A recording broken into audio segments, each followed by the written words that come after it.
No necesariamente es la inversión por la inversión, sino que la inversión genere bienestar, genere un buen vivir, que quien va a trabajar en una empresa pues tenga un buen salario, que tenga acceso a la vivienda, que tenga acceso a las escuelas, que tenga acceso a una clínica, y para eso pues necesitamos ordenar el crecimiento, ¿no? A ver, ahora sí Y platicamos. entonces en función de eso, pues nos pusimos a ver como con qué contábamos. Y esto fue mucho con ayuda, desde luego, de información pública, pero también en muchas cámaras nos ayudaron a ver dónde están los corredores de industrias estratégicas, textiles, turísticas, químicas, petroquímicas, constructoras, etcétera, etcétera. Entonces, primero partimos, digamos, de nuestros recursos naturales, que son siempre pues un buen inicio y son, como nosotros les llamamos, habilitadores. Podemos ver, por ejemplo, la disponibilidad de agua donde hay estrés hídrico. Primero es agua superficial en los distintos estados y por las distintas zonas. Podemos incluirle también la disponibilidad de agua subterránea, que pues precisamente nos ayuda porque, por ejemplo, en estados como Yucatán, podemos ver que a lo mejor hay muchísima disponibilidad de agua subterránea, y lo que en principio impediría una inversión, pues no necesariamente cuando se hace la reflexión completa. Y si nos vamos a ver, por ejemplo, dónde tenemos los retos más importantes de transmisión eléctrica, son algunos de los nodos saturados que nos van dando, desde luego, un primer diagnóstico, pero también una ruta, ¿no? Si vemos el mapa como una imagen de dónde nos tenemos que enfocar primero para destrabar estos cuellos de botella que de repente no nos permiten crecer más rápido y crecer con bienestar, pues podemos ver, identificar rápidamente los corredores de transmisión o, por ejemplo, los proyectos de carretera que estaríamos haciendo a lo largo de la frontera para conectar centros de producción con centros de consumo, para conectar el Golfo con el Pacífico, etcétera, etcétera. Podemos ver también algunos corredores turísticos que, como vemos, pues desde luego el sur tiene predominantemente una vocación turística. El sur-sureste y más ahora con el Tren Maya. Con toda la belleza, riqueza cultural, natural que tiene y que puede ofrecer muchísimos tipos de turismo, ¿no? Y eso también se va a ir, digamos, deshojando poco a poco. Y luego, por ejemplo, podemos ver los parques industriales que hay en el país. En el país tenemos cerca de 500 parques industriales AAA. Y hemos visto que es una buena forma de generar dos cosas. El corredor transísmico, que desde luego será una de las insignias que tenemos que consolidar, pues no solo para que compita con Panamá, ¿no? Sino para que verdaderamente genere desarrollo en el sur-sureste del potencie país. el sur-sureste, y se puede empezar desde luego con industrias de energía renovable, y van a ir llegando otras industrias, hidrógeno verde. Ahí en el transísmico o interoceánico es un tren que ya inauguró, que va de Salina Cruz a Coatzacoalcos en tren, pero la idea es que ese tren, aparte de ser de carga, pues es de pasajeros y pueda transportar carga con el desarrollo de esos puertos. Y además va a haber 12 polos de bienestar o de desarrollo en esa zona que potencian el tren interoceánico. Entonces esos son 12, pero además nosotros estamos planteando otros. Sí, 10. creemos que la mejor forma de generar círculos virtuosos en la inversión y que pueda precisamente, digamos, convertirse en prosperidad compartida, es que haya corredores industriales, polos de bienestar, porque hacen dos cosas. Uno, ordenan la inversión, y dos, generan economías de escala. Entonces, donde tenemos que invertir para precisamente estos cuellos de botellas, en carreteras, en subestaciones eléctricas, líneas de transmisión, en acarreo de agua, distribución, plantas de tratamiento, etcétera, etcétera, viviendas, Además, educación, o sea, no salud. solo para que se desarrolle la industria, sino aparte. Nos ayudó la Canadevi, la Cámara Nacional de Vivienda, donde también precisamente identifica los estados donde es mayor prioridad y mayor urgencia, que son los de rojo.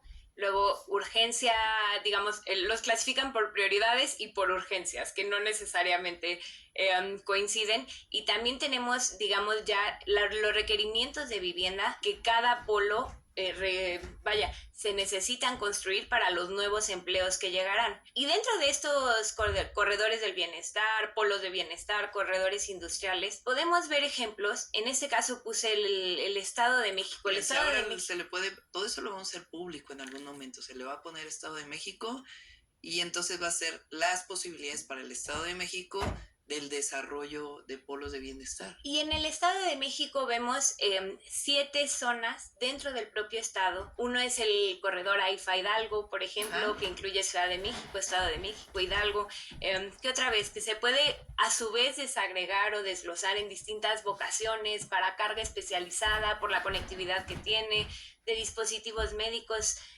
industria farmacéutica, pero también de alimentos y bebidas, etcétera, etcétera. Y bueno, la idea es que vayamos identificando las vocaciones regionales, porque también una forma de ser, digamos, descentralizados es ir a cada estado y decir, oye, ¿qué necesitas y qué te parece estratégico? Exactamente.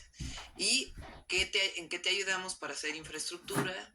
Entonces lo que queremos son zonas conectadas, evidentemente queremos bienestar, queremos educación, queremos acceso a la salud, acceso a la cultura, al deporte, acceso a un buen trabajo, a un buen empleo.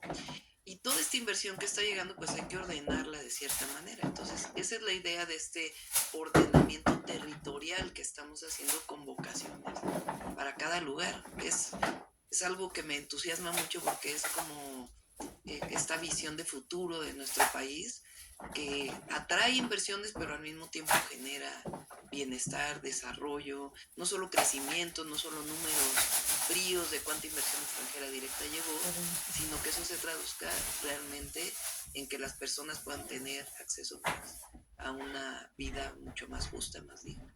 Bueno, ahora vamos a mostrar, por ejemplo, el Estado de México. ¿Qué potencial tiene el Estado de México? A ver. Y por ejemplo, vemos que en el Estado de México hay identificadas 7 zonas estratégicas para inversión, que están así caracterizadas por su demografía, por la vocación ya económica, pero también la infraestructura, la ubicación y la conectividad. Y entonces vemos, pues en la primera, que es digamos el centro del Estado de México, donde hay un hub logístico, ¿no? El Estado de México es el estado con más parques industriales del país. Y entonces, bueno, y también es uno de los estados que más tiene estudiantes que egresan de sus universidades, etcétera. Entonces, eso lo hace muy, muy atractivo para sectores especializados. Vemos la zona del AIFA, que es la segunda zona, pegada a la primera zona, y la zona del AIFA es muy, muy importante por la potencialidad que puede tener. Hoy el aeropuerto ya es el aeropuerto de carga más importante en el país. Y como saben, porque cargar en avión es súper caro, pues la carga que va por aviones es especializada. Y eso nos gusta mucho porque también la relocalización o el nearshoring que queremos es un nearshoring con innovación.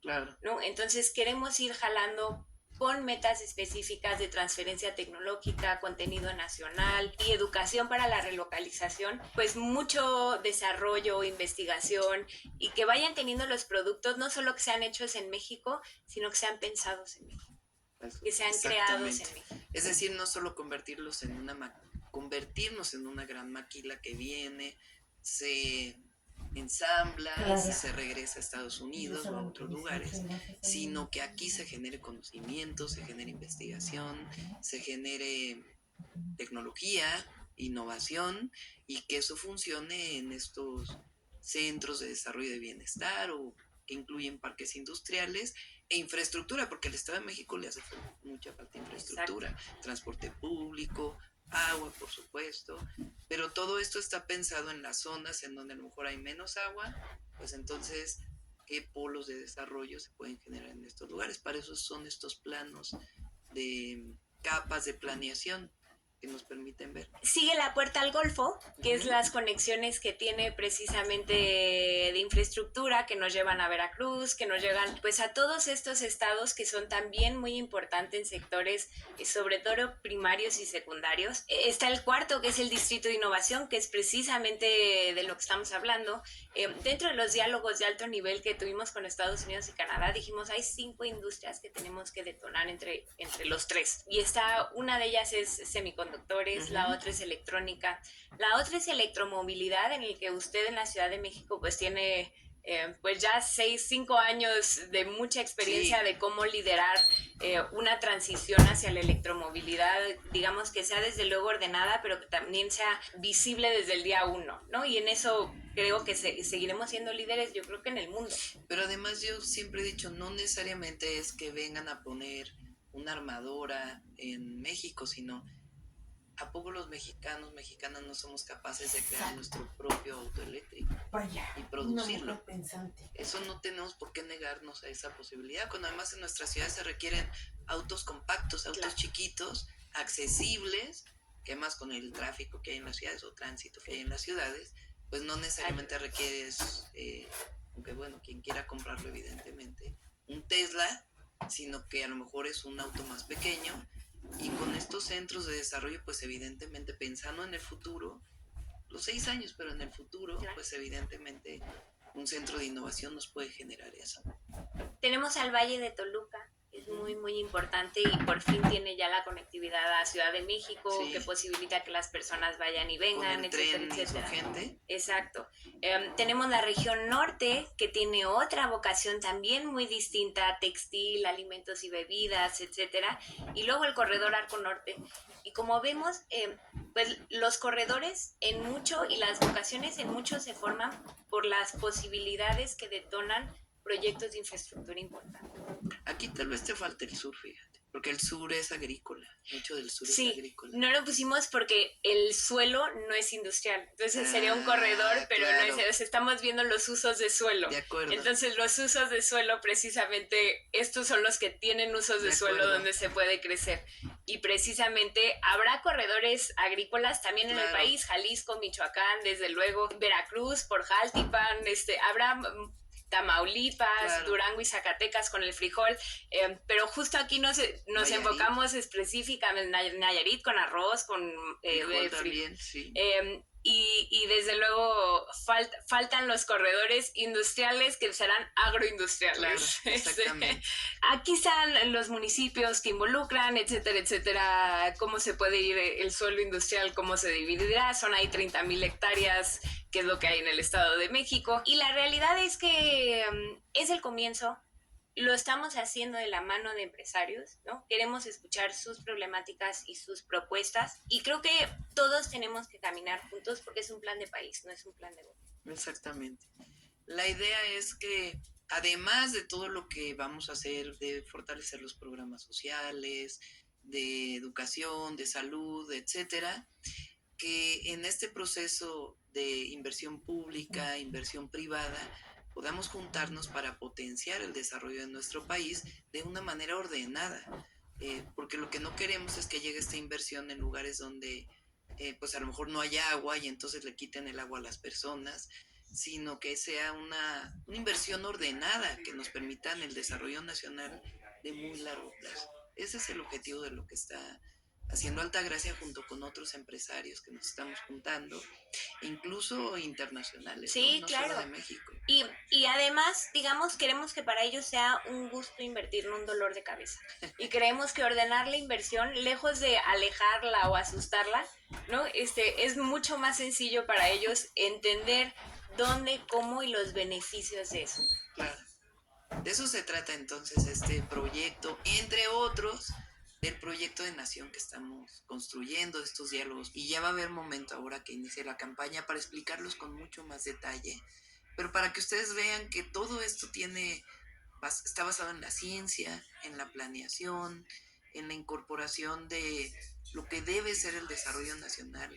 Desde la perspectiva de la Cuarta Transformación, nosotros no estamos en contra de la inversión privada, al contrario, queremos que haya inversión, pero siempre pensando en las personas, siempre pensando en las mexicanas y los mexicanos y en su bienestar y al mismo tiempo en el medio ambiente. Entonces es un ejercicio, pues como ustedes ven, muy, bueno, a mí me da mucha emoción porque vamos a hacer muchas cosas. Adelante. Nos estamos viendo. Muchas gracias.